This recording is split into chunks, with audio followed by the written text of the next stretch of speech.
توجہ.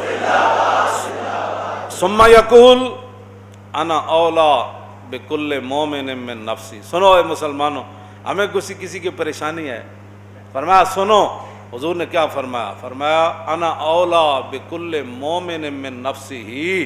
یہ نہیں فرمایا مولوی، پیر، صوفی اور حافظ، قاری. حضور نے مومن کا لفظ فرمایا، فرمایا ہر مومن جو ہے اس کی جان سے میں زیادہ قریب ہوں اس کی. یہ خود حضور نے فرمایا. ہاں، ایک تو قرآن میں ہے نا النبی اولی بالمؤمنین من انفسہم، پھر حضور نے اسی کی وضاحت میں یہ فرمایا کہ انا اولا بکل مومن من نفسی. تو پھر کیڑی پریشانی جدوں حضور ساڈی جان نال بھی زیادہ قریبن. اذ لا فرق بین موتی و حیاتی فی مشاہدتی لامتی و معرفتی باحوالہم و نیاتہم و عزائمہم و خواطرہم وذالک عندہ جلی لا خفا بہ. پھر کیا مسئلہ ہے؟ وہیں مارے گئے، لٹے. کیوں لٹیا گیا؟ تیرا یقین نہیں کہ رسول اللہ تیری جان سے زیادہ قریب ہے تیرے. آگے میرے آقا نے کیا فرمایا، سنو جی. ریاست مدینہ کا ایک قانون ذرا سنو، من ترک مالا فلورثتہ.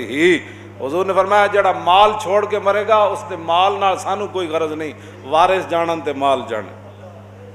یہ ریاست مدینہ کیا یہ نہیں. حضور نے فرمایا ہم اتنا اسے ٹیکس وصول کر لیں گے، اتنا اس کو ہمیں دینا پڑے گا، اتنا ریاست کو دے. فرمایا من ترک مالا فلورثتہ، وارث جانن یا مال جانے. ومن ترک دینا او دیان فَإِلَيَّ وَعَلَيَّ. حضور نے فرمایا کہ جیڑا قرض چھوڑ کے مریا یا اپنے بچے چھوڑ کے مریا فَإِلَيَّ وَعَلَيَّ. فرمایا قرض بھی ہمارے ذمے ہے اور بچوں کی کفالت بھی ہمارے ذمے ہے.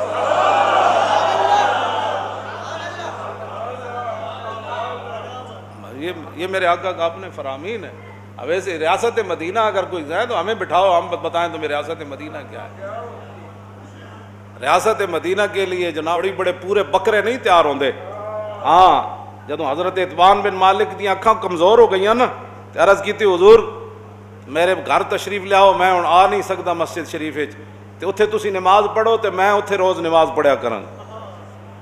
اس تے میں باس کرنا ہی نہیں نہ انہاں باساں تو گل بہت اگے نکل گئی. لبیک نے نعرے نے پوری دنیا انج کر دیتی. کوئی منے یا نہ منے، منوانا تے ساڈے ذمے نہیں نا. ہاں، لیکن لبیک نے نعرے نے ہر شے ہلائی ضرور ہے.